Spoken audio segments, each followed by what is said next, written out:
السلام علیکم محترم عزتمنو قدرمنو مسلمانانو ورونو امید لرم چې جوړ او روغ به یاست او د صحت جامې به مو پر تن باندې یو ځل حضرت عمر رضی الله تعالی عنه په لاره باندې روان دی یو بت پرست یې ولیدی چې هغه د بت عبادت کوي د بت د ډیر عبادت د وجې تک تور شوی او وچ کلک جنجور شوی او د ډیر زیات مشقت د وجې د تکلیف د وجې پر ملا باندې راچوک شوی حضرت عمر فاروق رضی الله تعالی عنہ مبارک فرمایي ای خلکو ګوري و دې سړي ته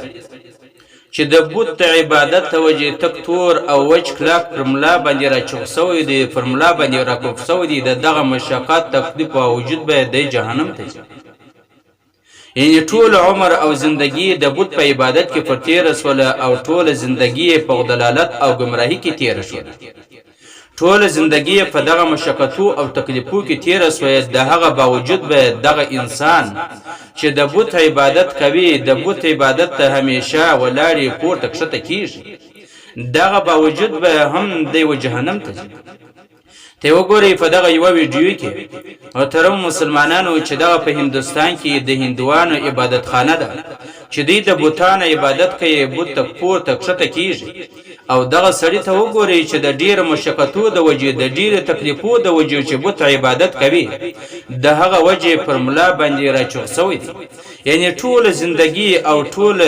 ټول عمر ژوند د بت په عبادت کې تیر شو او ټول زندگی کې او دغه مقدس سره د بت پر مځکه باندې ځي او هغه ته سجدي کوي الله تعالی انسان ته څومره شرافت ورکړی دی الله تعالی انسان په ټولو مخلوقاتو کې اشرف ګرځولی لیکن الله تعالی هغه انسان ته بخشش نه کوي د چې کم شریک د الله تعالی سره نیولی هر انسان ته الله تعالی معافي کوي کوم ګناه هم جنسوي الله تعالی ته تایب سلو الله تعالی توبه قبلوي لیکن رسول الله صلی الله علیه وسلم بارک فرمایي چې کم چا د الله تعالی سره شریک ونیوي یعنی بل خدای ونی څوک د مر عبادت کوي